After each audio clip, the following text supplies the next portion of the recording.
Hey everybody, I've missed you. And that's what I'm thinking about today. Being missed. Missing people and being missed. And is it better to be missed than it is to be anticipated? So here's my story, or here's my question, I guess. My question is, do your clients feel like clients or members? Do they feel like they get great service from you? Do they feel like you have a fantastic experience? Or even better, does everything you do create a sense of belonging within your client? Here's my story about how powerful that can be. A bunch of years ago, I roll into Chicago, feeling terrible. Had a cold, delayed flights, lots of speaking engagements. I'm just dying. I walk in the lobby, W Hotel Chicago. The woman from the front desk looks at me and says, "You look terrible," which is, you know, a hysterical thing to say to somebody who's checking into your hotel. "Good evening, sir. You look terrible." But I did look terrible, and I felt even worse.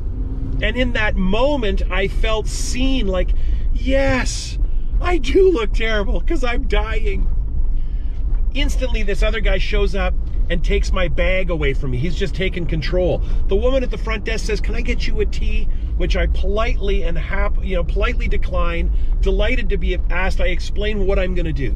Go to my room, order room service, ask them to delay it by 25 minutes so that I can literally have the world's longest, hottest shower and hopefully cook this virus. You with me?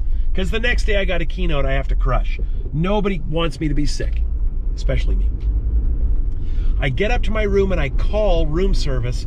I put in my order and I ask them to delay it, and I explain I need to have this hot shower to cook the virus. And I should have known something was up, because the girl on the phone says to me, "Yeah, I know, I heard." 20 minutes later, the shower is over. And there's a knock on the door, and someone appears with a tray, and there is my order, but even better, there is a bowl of chicken soup that I didn't order, that's on the tray with a note from the chef that says, "This is what I make my children when they're not feeling well." Oh my God. There's a vitamin C booster that says, "Take this, you'll feel better." I still buy that vitamin C booster and travel with it all these years later.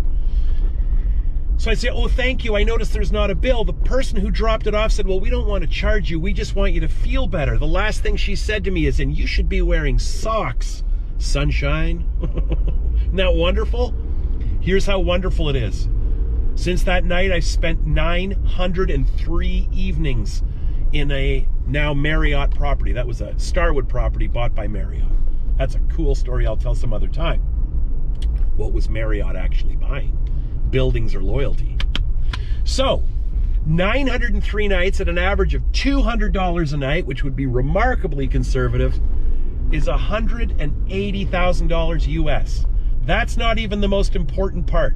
The most important part is that when I stay at hotels that are not Marriott hotels, other big international chains, and they say, "Hey Dennis, you don't collect any points, do you want to?" I say, "Nope," because I don't really belong there. I'm just using them. You follow me? It's not my place. I don't want to belong to anywhere else. If I'm not staying where I belong, it's because there was no choice.